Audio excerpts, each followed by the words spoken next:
es un tiempo de Dios. Es la hora de empezar una nueva canción. Levantemos juntos nuestra voz. Tu tiempo empieza, es tu tierra nueva. Tierra nueva. Dígale conmigo: Señor Jesús, yo sé que tú y tu Santo Espíritu están en este lugar. Yo sé que tú me vas a hablar. Ayúdame a escuchar. Enséñame a entender.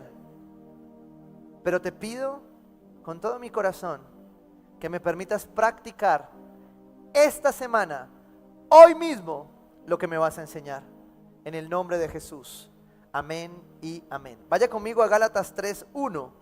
Esta semana tuve un encuentro muy especial con Dios a través de un hombre que admiro mucho. Y cuando Dios le habla a él, ¿sí?, es muy especial.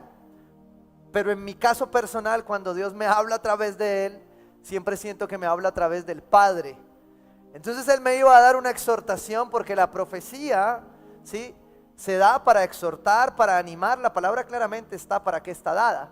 Entonces cuando él me va a decir de parte de Dios lo que me iba a decir, me señala y me dice: yo te quiero decir con todo el respeto. Y yo le decía: yo nunca he sentido de parte tuya que lo que Dios me va a hablar no venga de parte del Padre. Porque a veces el Padre tiene que decir cosas, tiene que decir no, tiene que exhortar y decir cosas duras, ¿sí?, pero las puede decir con amor. Y ese es el Padre al que yo le creo, el Padre que me puede exhortar en amor. Y yo quiero que usted en amor lea este texto conmigo, ¿sí? No es un mensaje, una palabra mía. Todas las versiones tienen una palabra especial para expresar este texto. Gálatas 3, versículo 1. Dice: Gálatas torpes, ¿quién los ha hechizado a ustedes? Ante quienes Jesucristo crucificado ha sido presentado tan claramente. Amado Padre Celestial, yo te doy gracias por tu palabra y queremos recibirla como una exhortación del Padre a nuestras vidas. Quiero pedirte, Rey, que conforme has hablado a mi corazón, permitas que esta palabra sea alimento para quienes están y para quienes no están, Señor, y van a escuchar este mensaje en diferido, Señor, o para quienes están en casa y no pueden, Dios de los cielos, estar en este lugar. Te pido que la unidad de tu Santo Espíritu esté en medio de nosotros y que uses mi vida. Calla de lo que no es tuyo y habla lo que es tuyo, en el nombre poderoso de Jesús. Amén y amén. ¿Cómo dice? ¿Gálatas qué? No enoje, ¿sí? Yo sé que ya tienen hambre y todo, pero tampoco. ¿Gálatas qué? Gálatas torpes. Hace algunos días predicamos acerca de este pasaje en torno al principio de guerra espiritual y de cómo, ¿sí?, el entendimiento de este texto nos puede llevar a entender que con respecto a la libertad hay una guerra, ¿sí? Y pensaba precisamente en lo que Carlos y Alex en el apoyo que nos dieron estos 2 fines de semana nos predicaban.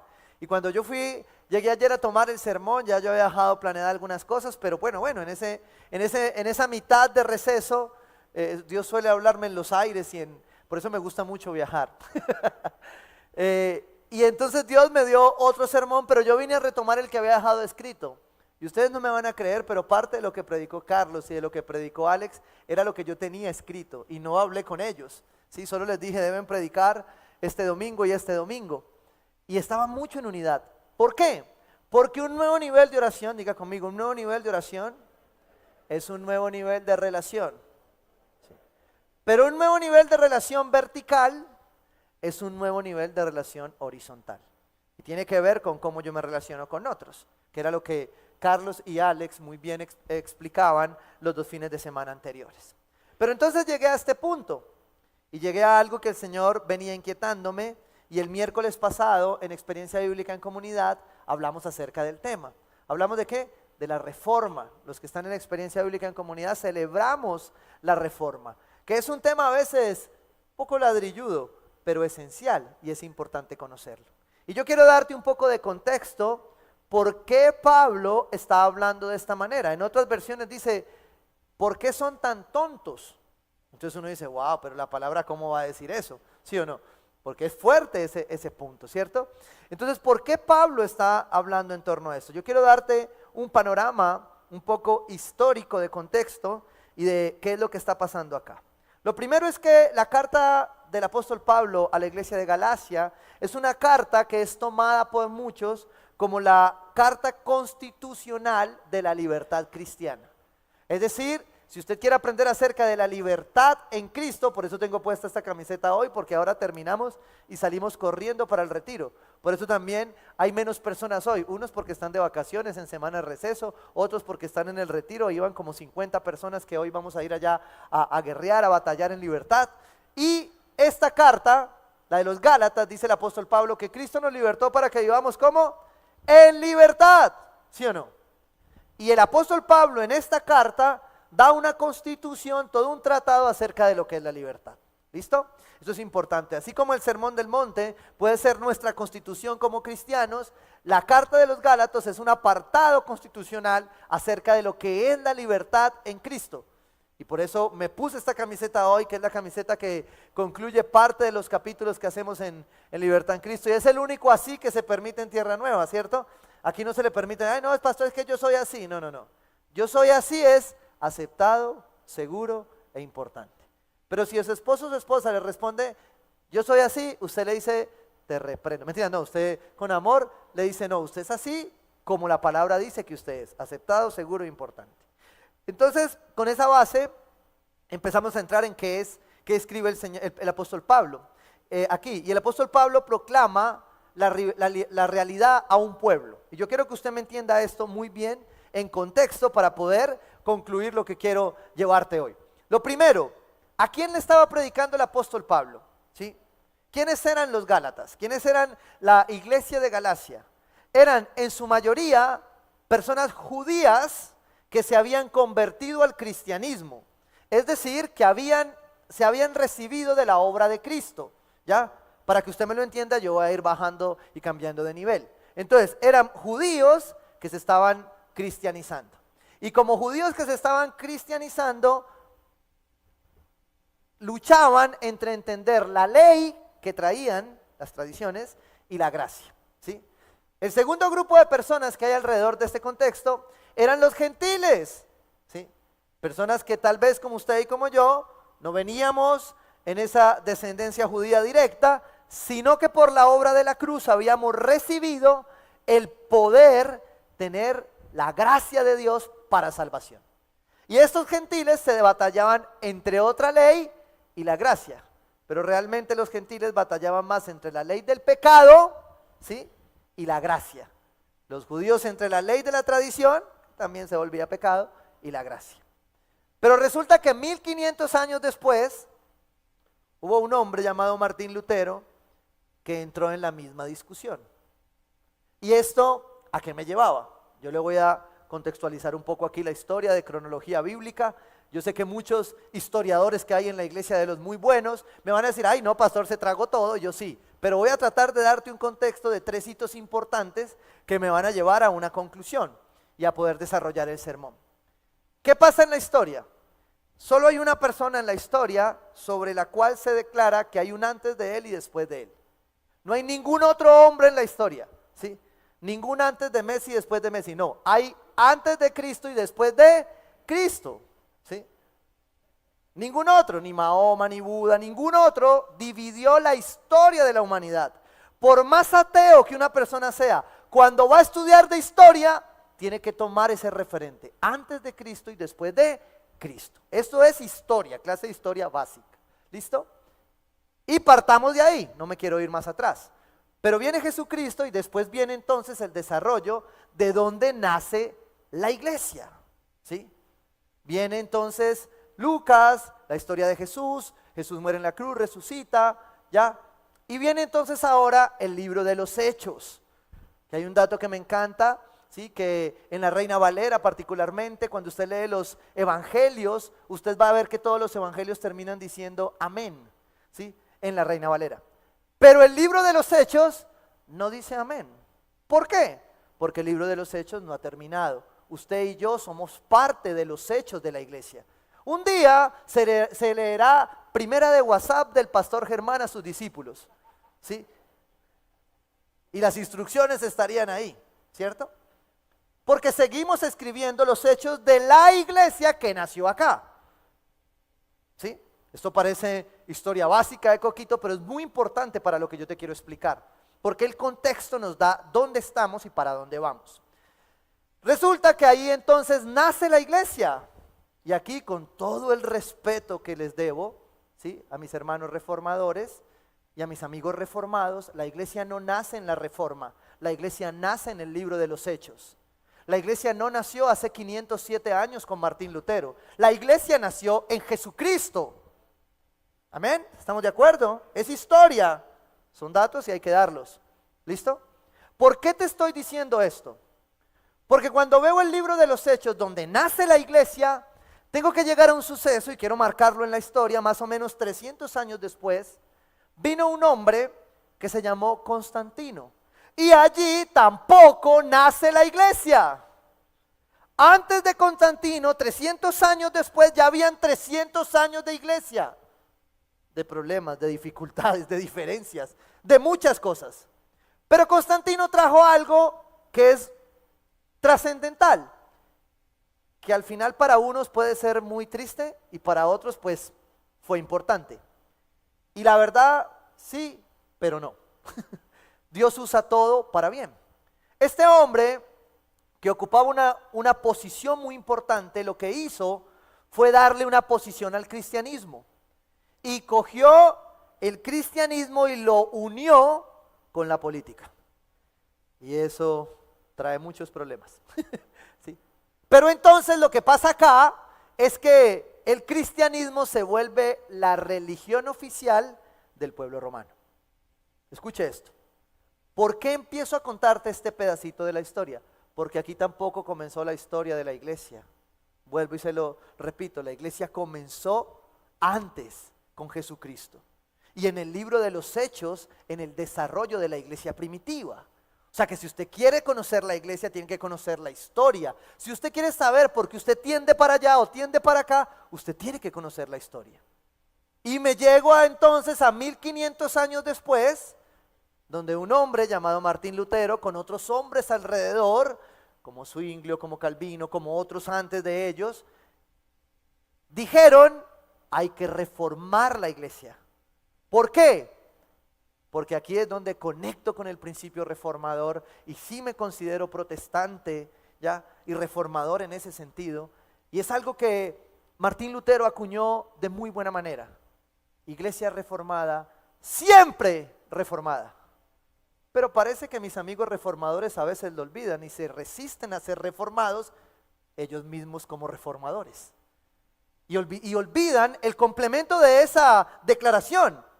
Porque en latín, cuando usted lo lee, que dice Iglesia Semper Reformada, dice por la palabra de Dios. Pero pareciera que algunos se quedaron en el 1500 reformando. Y yo te quiero decir que la reforma no es una cuestión de Martín Lutero, es una cuestión del Espíritu de Dios. Porque cuando leo a Pablo, lo que Pablo estaba diciendo era lo mismo que el apóstol, era lo mismo que Lutero levantó como solas, o Lutero levantó en esas 96, 95 tesis. Y era, hay cosas que no están bien.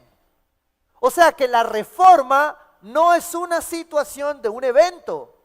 La reforma es una necesidad del Espíritu de Dios para el pueblo de Dios que vive ¿en qué? En la palabra. Porque iglesia reformada, siempre reformada por la palabra de Dios. Y eso entonces me pone en contexto para evidenciar tres situaciones críticas que tú y yo vamos a enfrentar a la hora de ser transformados, de ser reformados. ¿A quién? A la estatura de Cristo. Y por eso creo, y me atrevo a decirlo con este argumento histórico, que el principio reformador que nace del Espíritu de Dios es el mismo que Pablo está aplicando a la iglesia de Galacia. Está volviéndolos a la esencia. Por eso era importante conocer estos tipos, este judaizante, este gentil, y este como usted y como yo que estamos hoy intentando reformar nuestra vida, ¿sí? Pero si yo no conozco el concepto histórico, entonces voy a tender a estas tres distorsiones que normalmente el cristianismo, la iglesia de Cristo, ha tendido a llevarse. ¿Sí? Y usted ya va a empezar a conectar y dice, ay no, pastor, hoy era clase de historia, yo quería algo para mí. Bueno, esto es para usted. Hay tres distorsiones que se presentan por esto que estamos viendo. Una, un cristianismo judaizante o fariseo. ¿Qué es esto? Es un cristianismo, ¿sí?, que está basado en la tradición, en cómo otro lo hizo, en cómo yo entendí y cómo tradicionalmente lo hacemos. Es que si usted no ora acostado, boca abajo y con las manos abiertas, no funciona. Eso es tradición. Resulta que en estos hombres había muchas personas que eran judaizantes o fariseos. Ahora, tengo que aclarar el concepto de fariseo. Fariseo en la Biblia no era el fariseo de ahora. Fariseo de ahora es cuando tú te ves una serie con tu hijo y después él se la ve solo. Eso es un fariseo. ¿Sí? Hay traición. ¿Sí? Fariseo de la época era un hombre judío que conocía la palabra de Dios, ¿sí?, profundamente, pero la aplicaba basada en sus deseos, en su entendimiento, en su tradición. Nosotros en Latinoamérica, por costumbre, tenemos mucha tradición y nos cuesta romper esas tradiciones. Nos cuesta, no me voy a meter en ese problema, sigamos. Marcos 7, versículos 6 al 7, dice Jesús, él les contestó, Jesús, tenía razón Isaías. ¿De qué está hablando? Del Antiguo Testamento. Recuerde que aquí se le predicaba a judíos con la Torá. Lo que usted y yo leemos es el Nuevo Testamento. Ellos no tenían ese nuevo, los apóstoles eran el Nuevo Testamento en ese momento. Y Jesús viene y dice, tenía razón Isaías cuando profetizó acerca de ustedes. Es la palabra, perdóneme, hipócritas.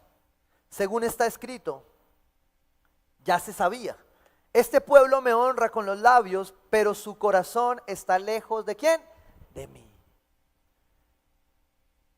La distorsión del judaizante y del fariseísmo a la cual tendemos mucho como iglesia, ¿sí?, es a llegar precisamente a pensar en esto. Es a llegar precisamente a ir a la iglesia, a correr en la rutina, ¿sí?, y realmente no estar conectados con Dios.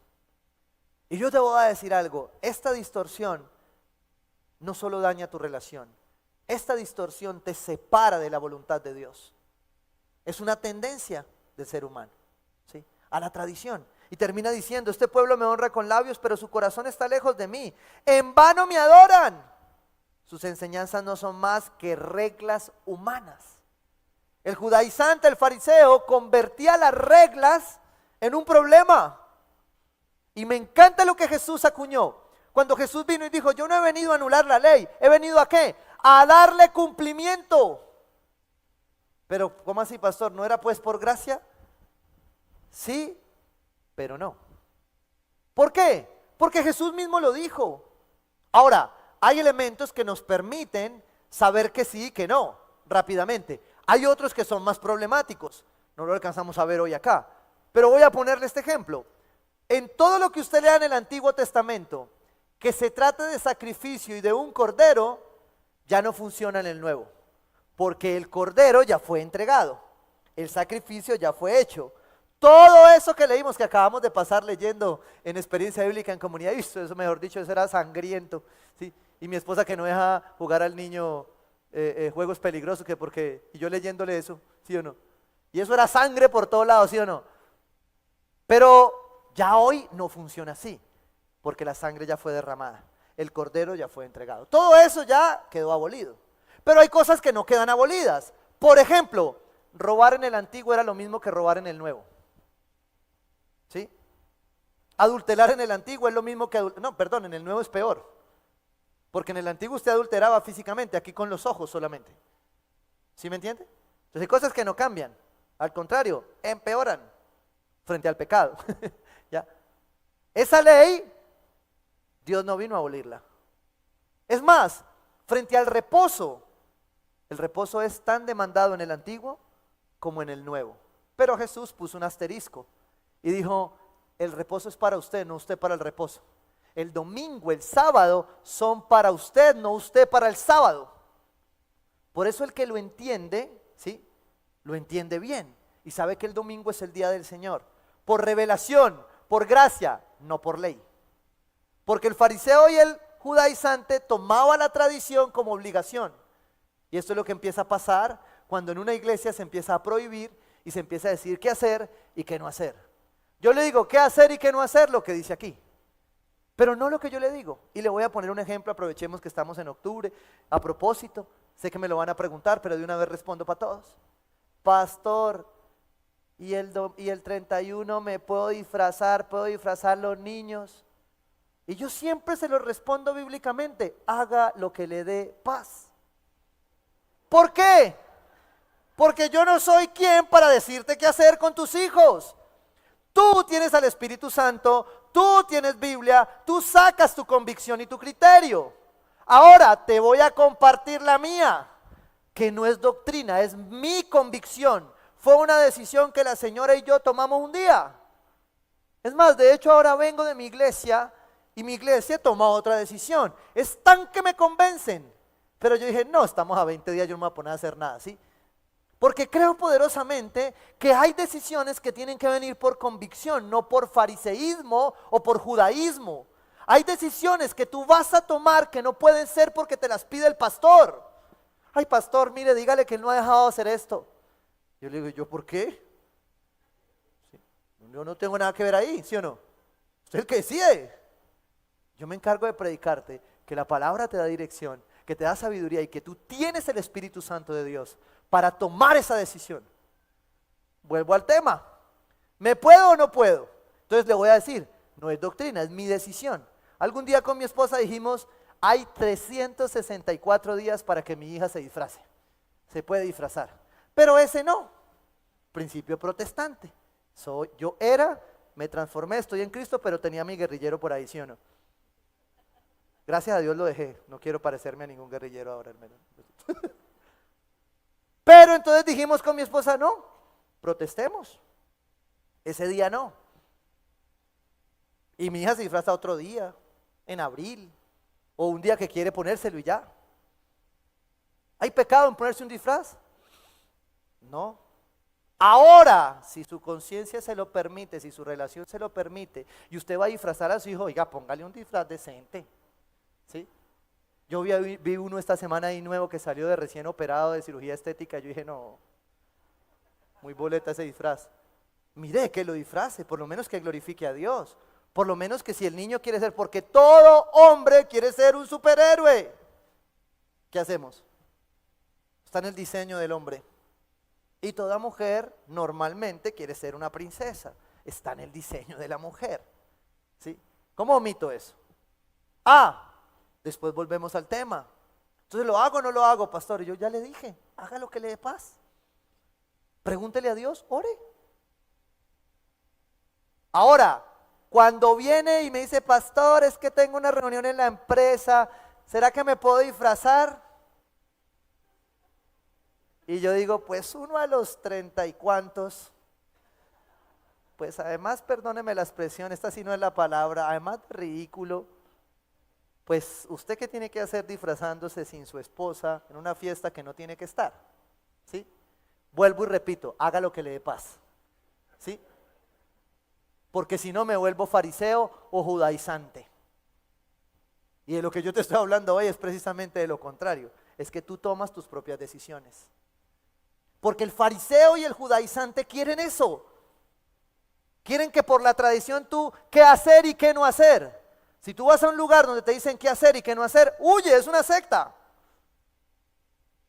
Porque tú tienes el Espíritu Santo. Tú sabes cuándo quedarte, cuándo no quedarte, qué hacer y qué no hacer. Tú deberías saberlo por lo menos. Ahora, para eso está el consejo, para eso está haciendo. ¿Hay problema en que se celebre en una iglesia esto? Yo te digo con todo el respeto, creo que no, mi iglesia lo hace. Full Life genera una celebración hermosa. Y durante 7 años que tengo de cobertura con mi esposa me he dicho, ¿será que lo hacemos? Que se ve tan bonito. Tengo un pastor que admiro muchísimo en Perú que dice, nunca lo dejaré de celebrar. Y él da su explicación. Porque un día que él lo celebró en su iglesia, un niño disfrazado de Drácula entró a su iglesia porque había una celebración. Se arrepintió, recibió al Señor y hoy sirve en su iglesia. ¿Lo hacemos como judaizantes y fariseos o lo hacemos por gracia? ¿Hay problema? No hay problema, pero es una convicción. Como iglesia en ese momento yo recibí eso. ¿Qué pasa el próximo año? No sé. Vamos a ver qué pasa. El próximo año van a haber obras de teatro con muchos disfraces. Porque nos encanta el arte. Y en el arte hay muchas cosas que hacer. Pero hay días. Por eso te digo, mi posición es mi posición. Tú puedes hacer lo que te dé paz. Pero ora. Y no lo hagas solo por la tradición. Y comprende lo que está sucediendo alrededor. Porque también hay una exposición espiritual en medio de todo. Sí, hay muchas más razones, pero esa no es la prédica. Segunda distorsión. Ya miramos los judaizantes y los fariseos. La segunda distorsión tiene que ver con el legalista. Y es aquel que tiene una lista de cosas por las que usted puede ser salvo. Por las que usted puede ser bueno o malo. ¿Sí? Es decir, esto era parte de lo que exhortaba el apóstol Pablo. Ahí habían judíos y fariseos y habían legalistas que estaban diciendo es por una lista de cosas por hacer. Es que usted lo tiene que hacer así, es que si no lo hizo como está acá. Y la palabra expresa claramente qué pasa con el legalismo. ¿Sí? Es una cantidad de cosas que no se deben hacer. Si usted lo ve, el judaizante y fariseo es muy parecido al legalista. ¿Sí? Pero hay una tercera distorsión. Y es la del cristianismo sin ley. La de los libertinos. A ver, pastor, ¿cómo así? ¿Al fin sí o no? ¿Cómo hemos aprendido que sí, pero no? ¿Sí? Es decir, ni judaizante fariseo, ni legalista, pero tampoco libertino. De esto es que empezó a hablar el apóstol Pablo en Gálatas. Que teníamos la gracia, que teníamos la libertad de Dios, pero ¿para qué la íbamos a usar? ¿Para qué íbamos entonces a usar lo que Dios nos dio? ¿Para juzgar a los demás? ¿Para hacer de la palabra una lista de requisitos? ¿O para hacer de la gracia una licencia para pecar y para el libertinaje? No, la palabra es el pleno equilibrio. La palabra, a través del Espíritu de Dios, cuando usted tiene a Cristo en su corazón, te lleva al orden. La palabra es la que te va a exhortar a través del Espíritu y a decir, no lo hagas, no lleves el niño. Ay, pastor, el niño se va a traumatizar si no lo disfrazo. No, yo quedé más traumatizado con lo que yo me disfracé, ni le muestro las fotos. No, esos no son traumas. Hay otras cosas más importantes que traumatizan un niño. Y eso me llevó entonces a entender que nosotros no podemos permitir que estas distorsiones nos rompan. ¿Y cómo conectan con el contexto histórico? Conectan precisamente porque cuando usted ve la historia de la iglesia, ¿sí? Uno de los riesgos más grandes que tiene la iglesia es la constantinización. ¿Qué es esto, pastor? Es pensar que la iglesia nació allí y que todo lo que se hizo para juntar la política y la iglesia, el poder y la iglesia, es la iglesia. Las jerarquías, el poder, no. Cuando usted lee el libro de los Hechos, está muy bien documentado el orden, la autoridad y el ejercicio del gobierno en la iglesia. Pero pensar que fue allí es terminar siendo fariseo, legalista o libertino. ¿Sí? Y es importante entenderlo. La iglesia es la iglesia de Cristo. Y por eso creo que nosotros en el siguiente nivel tenemos que tener claro cuál es el cristianismo que nosotros representamos. ¿Cuál es el cristianismo que tú y yo representamos? ¿Cuál es el cristianismo que tú le vas a enseñar a tus hijos? Me encanta eso, cuando me dijeron, ay pastor, estamos encartados, ¿qué hacemos con los niños? Llévelos al templo. Mentira, no, estaban planeados. Y me dijeron, ¿podemos llevar a los niños a la alabanza de la iglesia? Y yo le dije, llévelos, eso es genial. Primero porque hacen avergonzar a los papás que no alaban. Segundo porque ellos tienen que untarse de templo, si no nunca van a entrar. Nosotros tenemos espacio para preadolescentes y adolescentes el domingo, pero claramente con mis líderes en el objetivo está que el Espíritu nos mueve y hoy los mandamos para el templo. ¿Por qué? Porque si no nunca van a entrar a la iglesia. Y queremos que tengan sus amigos, queremos que allá se vuelan la pecueca, todo perfecto. Pero también queremos tener comunión con ellos. Queremos poder orar con ellos, porque si no nuestros hijos van a estar muy lejanos de este cristianismo. Y este cristianismo verdadero no puede ser ni fariseo, ni legalista, ni libertino. Punto número 1, mi siguiente nivel de cristianismo es por fe. Diga conmigo, es por fe. Gálatas 3:2. Si usted me pregunta en el sentido del estudio bíblico qué tipo de sermón es este, es un sermón interrogativo de tipo textual. ¿Qué quiere decir esto? Que hay muchas preguntas basadas en el texto, o que el texto hace muchas preguntas. Por eso si usted toma nota, usted es de los juiciosos que toma nota, o bueno, perdón, es de los que nos toca tomar nota, que no se olvida, usted es de los grandes capacitados que no apunta nada y se aprende todo, ¿sí? La nota es esto, respóndase las preguntas que el apóstol Pablo está haciendo, ¿sí? Gálatas 3:2, dice el apóstol Pablo, yo no sé si sarcásticamente, pero él hace la siguiente pregunta. Solo quiero que me respondan esto. ¿Recibieron el Espíritu por las obras que demanda la ley? Y yo digo, wow, qué bendición leer este texto. Ay, porque sí es claro el apóstol Pablo con mis hermanos reformadores. Porque es que somos así. Tomamos una enseñanza, tomamos una revelación y la volvemos una tradición, un legalismo o un libertinaje. Es nuestra tendencia como pueblo de Dios, además de la idolatría. Pero tomamos esto y lo llevamos a los extremos. Y miren la pregunta que hace el apóstol Pablo. ¿Por qué recibieron? Dice, recibieron el Espíritu. ¿Cuántos recibieron el Espíritu hoy? Por las obras que demanda la ley. El apóstol Pablo está dando por sentado una discusión reformadora. Martín Lutero, ¿sí?, apeló a que las indulgencias no eran de Dios. Usted no tiene que hacer nada para ser salvo. Lo único que necesita para ser salvo es creer. Y entonces mis hermanos reformadores empezaron a pelear que solo la fe, que solo la fe. Y algunos dijeron, ¿y las obras? Que no, hombre, que es por fe, que es por fe. Yo sí, pero Santiago dice que la fe tiene obras. Y entonces, legalismo, tradición, fariseísmo o libertinaje. Pero Pablo dice, y mira esta pregunta tan clave, ¿por qué recibieron el Espíritu? Por hacer, porque el que cree, el que sabe que es por fe, hace. La fe demanda obras. Si tú crees, tú obras. En otro sentido lo llamamos oración. Tú oras, pero actúas. ¿Por qué haces obras? Porque crees. Es posible que haya gente que haga obras y no crea. Es posible que haya gente muy buena, pero no cree, no tiene fe. Y allí es donde el principio reformador se apunta a la sola fe. A que solo la fe, ¿sí?, me da salvación. Solo creer. Pero el apóstol Pablo en esta pregunta dice, ¿recibieron el Espíritu por las obras que demanda la ley? O sea, la ley ya demanda unas obras.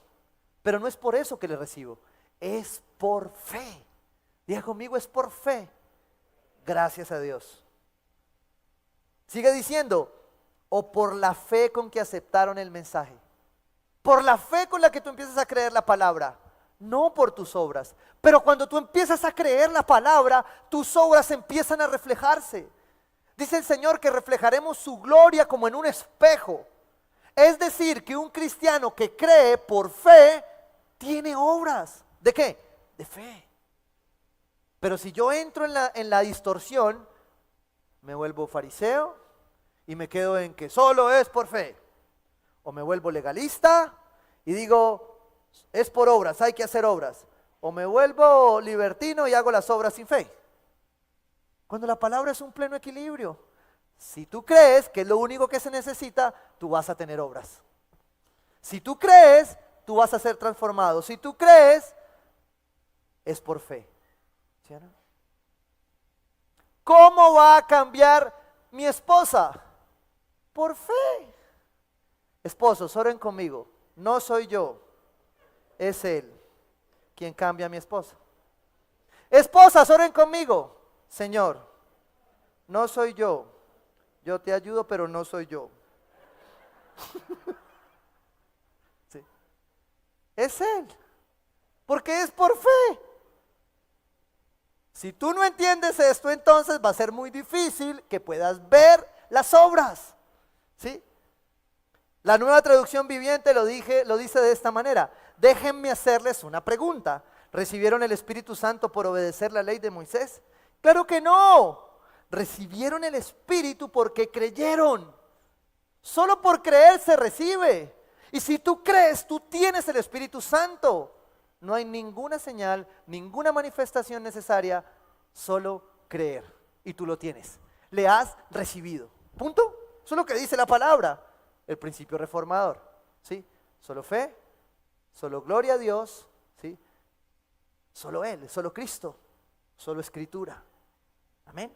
Dice,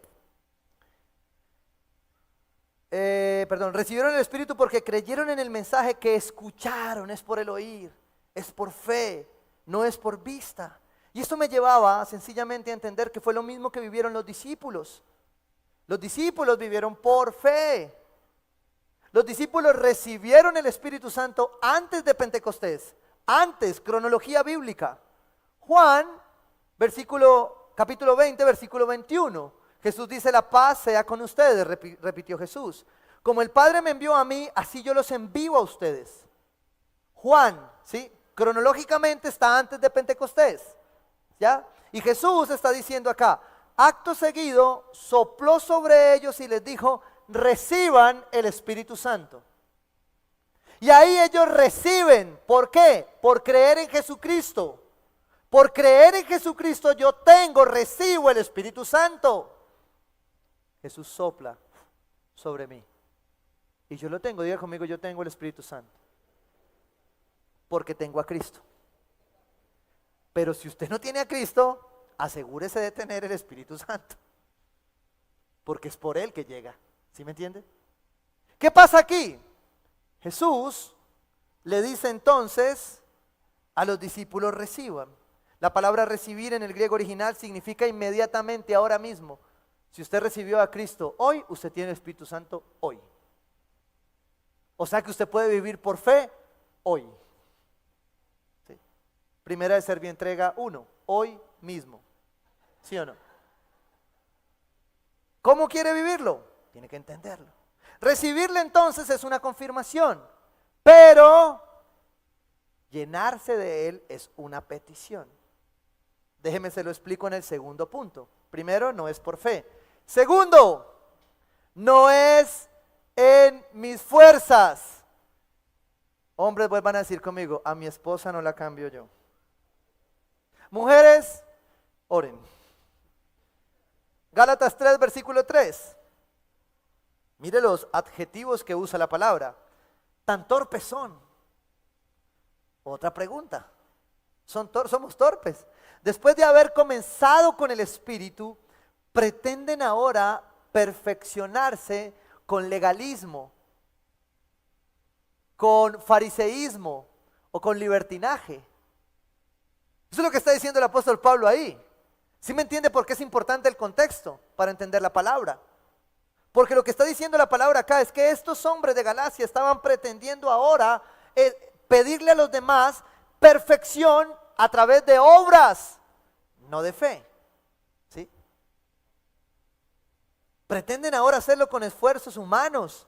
En la Nueva Traducción Viviente dice: ¿será posible que sean tan tontos? Mire el que tiene al lado, solo mírelo, sigamos. ¿Será posible que sean tan tontos? Después de haber comenzado, escuche esto, después de haber comenzado una nueva vida por el Espíritu, tú te vas a devolver a hacer cosas. Yo siempre logro preguntarme cómo, porque tengo de hecho conocidos y amigos que se han judaizado. Y yo digo, ¿y cómo hacen?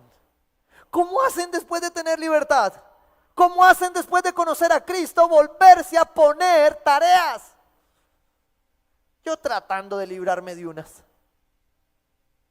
Mira lo que dice Pablo aquí, dice, después de haber comenzado una nueva vida, tu vida ya comenzó, tú ya recibiste a Jesucristo, tú ya tienes el Espíritu de Dios, no necesitas nada más, solo descansar en que no es en tus fuerzas, es por fe. Eso es lo que dice la palabra. Dice, ¿por qué ahora tratan de ser perfectos mediante sus propios esfuerzos? Porque ahora tratas de intentar mostrarte como religioso. Porque ahora tratas de usar tu fariseísmo, tu conocimiento para forzar a otros a hacer lo que ni tú mismo puedes hacer. Porque ahora tratas a través de la religiosidad, el legalismo, mirar a otros. O porque ahora tratas a través del libertinaje, de una desconfiguración de la gracia, intentar hacerle pensar a otros que estás bien. Eso es lo que el apóstol Pablo está diciendo acá.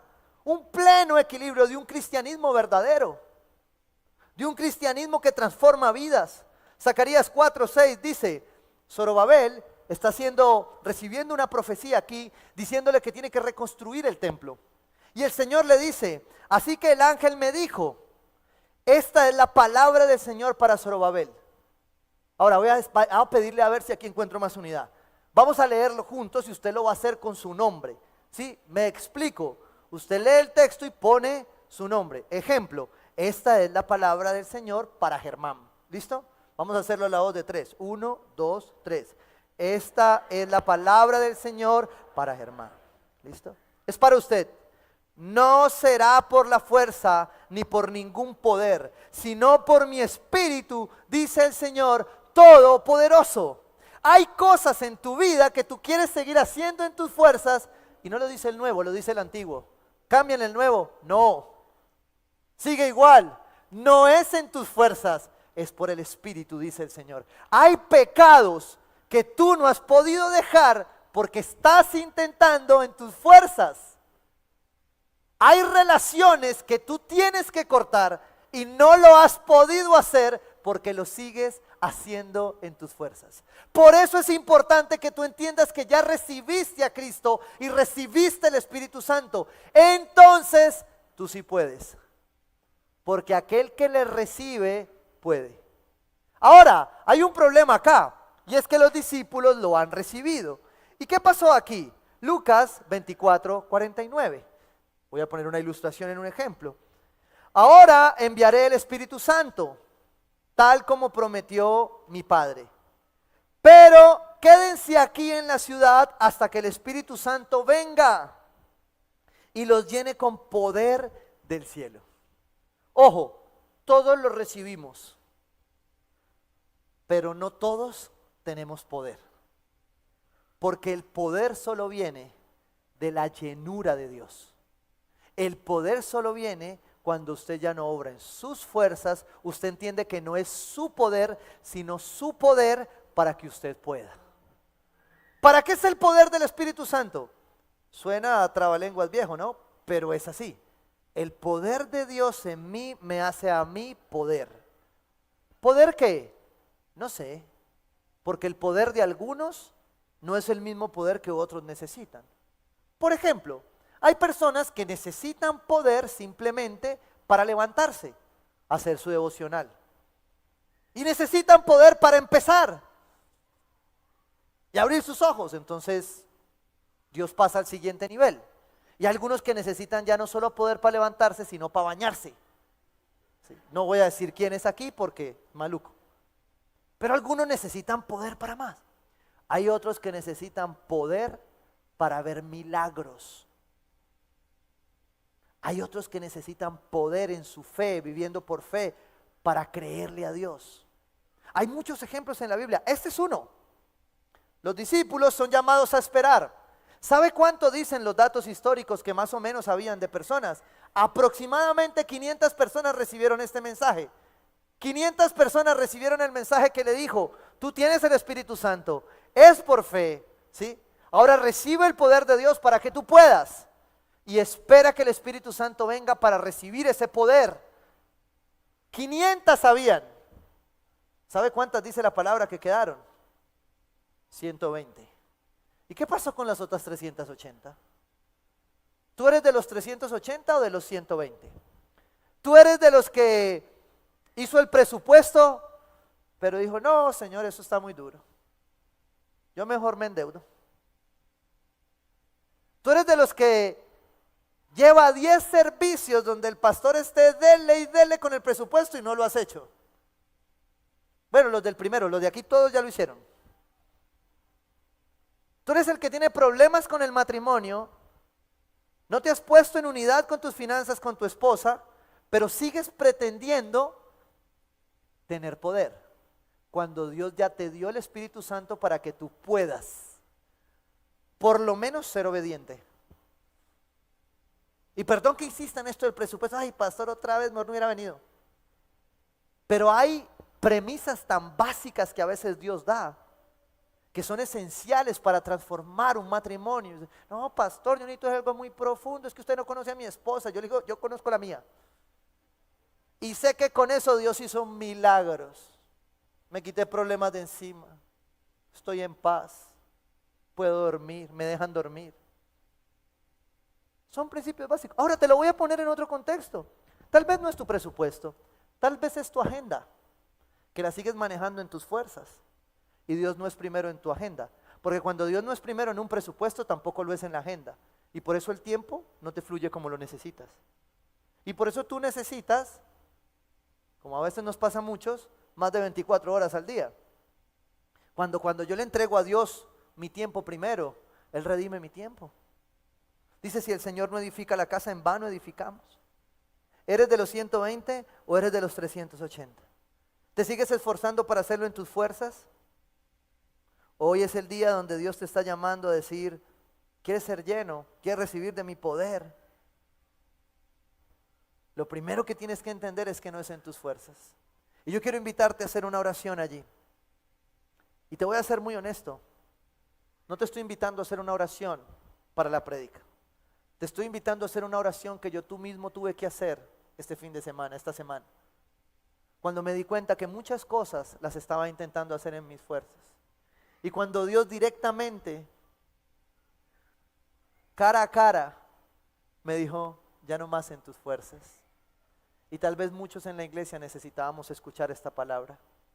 Porque a veces podemos creer y confundir nuestra habilidad, nuestra destreza y pensar que lo estamos haciendo.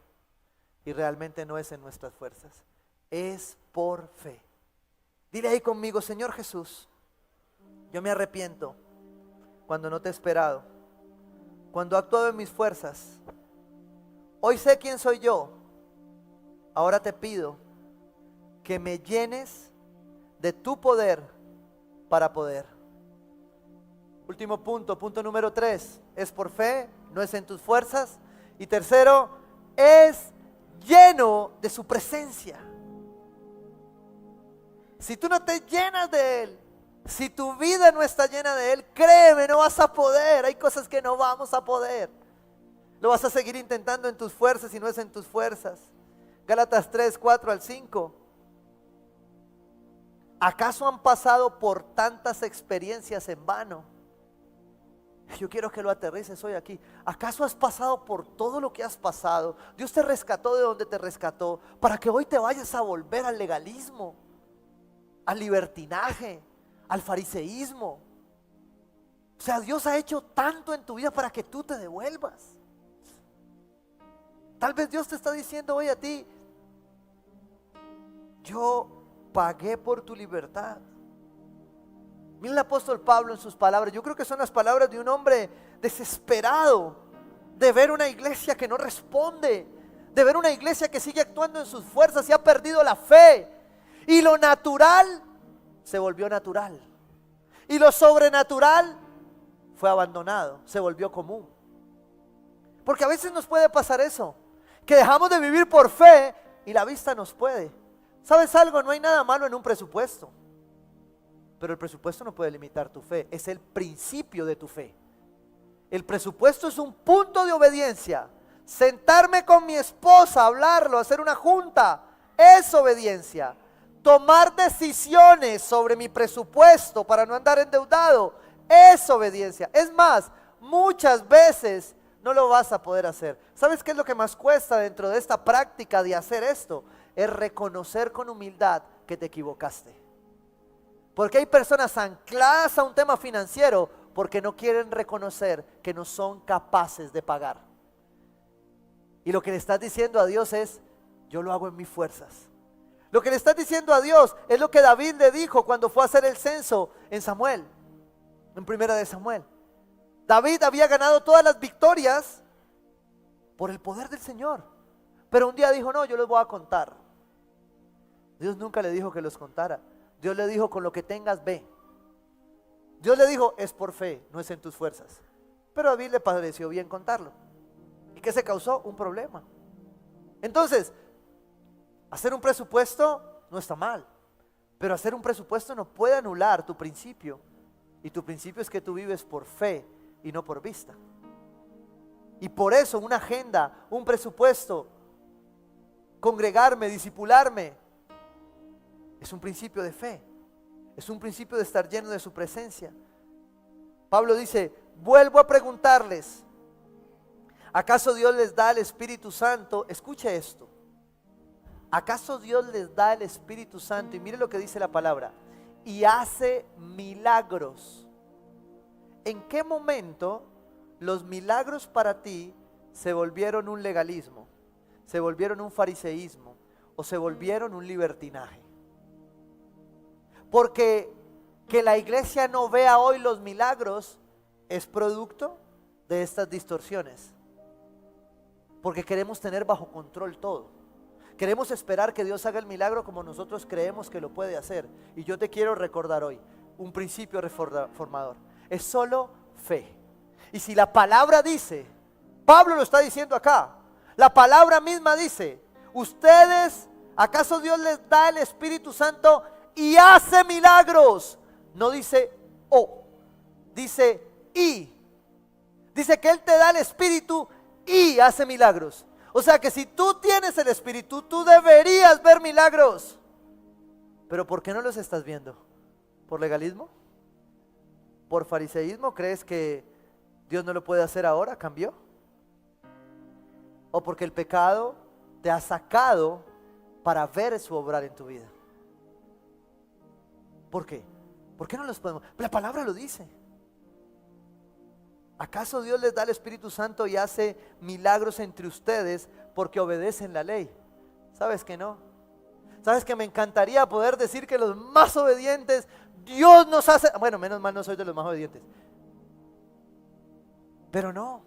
A veces uno ve unos desobedientes con unos milagros que uno dice, uy Señor, ¿y ahí qué pasó?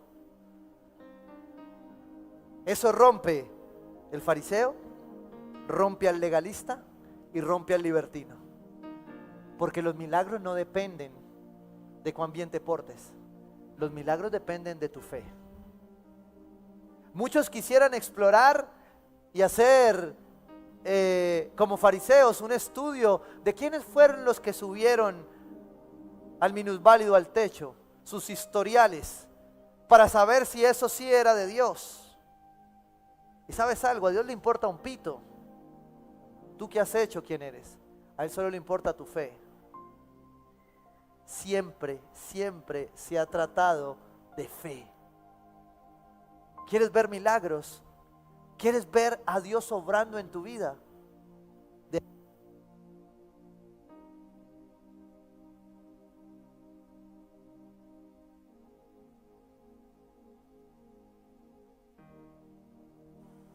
Y para eso vas a necesitar estar lleno de su presencia. Vuelvo y lo leo, 3, 5 al 6. Al darles Dios su Espíritu y hacer milagros entre ustedes, lo hace por las obras que demanda la ley o por la fe con que han aceptado el mensaje. Así fue con Abraham. Le creyó a Dios y esto se le tomó en cuenta como justicia. ¿Sabes algo? No basta ser bueno. No basta con venir a la iglesia. No basta con decir soy cristiano. Necesitas creer de verdad. Mi esposa en el primer servicio, creo en el Espíritu, es una exhortación a la iglesia. Yo sé que estos son los últimos tiempos. Creo poderosamente que Él está por venir. Pero ¿sabes algo? Si estos son los últimos tiempos, no es suficiente con ser bueno. Tienes que creer. Y si tú crees, dice la palabra de Dios acá, verás milagros en tu vida.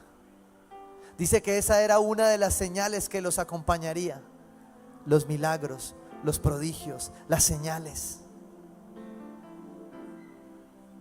En el versículo 14 de Gálatas, Pablo cierra diciendo esto: así sucedió para que por medio de Cristo Jesús, si tú tienes la mirada en Jesús, entonces tú tienes el Espíritu de Dios. Vas a dejar de actuar en tus fuerzas, vas a actuar por fe, vas a ser lleno de su presencia y vas a ver milagros en tu vida por la fe en Cristo Jesús. Eso es lo que cambia a tu esposo o tu esposa, no tú. Eso es lo que hace diferente nuestro cristianismo al cristianismo fariseo, al cristianismo legalista y al cristianismo libertino. ¿Sabes algo? Hay algo que comprendo cada que pasamos por cada línea de la palabra, por cada prédica, por cada discipulado.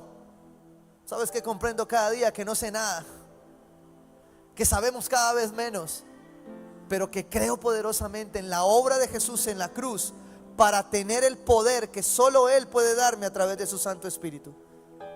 Porque sin Él yo no podría ser reformado.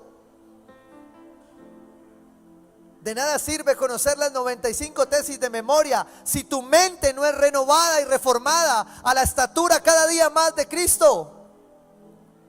Si tú no aprendes a vivir por fe, porque Él te guía, Él te instruye, ya no puedes seguir caminando sacando la excusa de que se te fue el wifi. Porque algunos andan así: ay no, pastor, se me fue el wifi y pequé. No, ya no más. Ya vence el legalismo, ya vence la religiosidad, el fariseísmo, tu libertinaje, y empieza a vivir por fe, ya no en tus fuerzas, sino en la dirección del Espíritu de Dios, lleno de su presencia y viendo la obra de Cristo cada día más en tu vida. Y termina diciendo esto: y para que por la fe que recibiéramos el Espíritu según la promesa.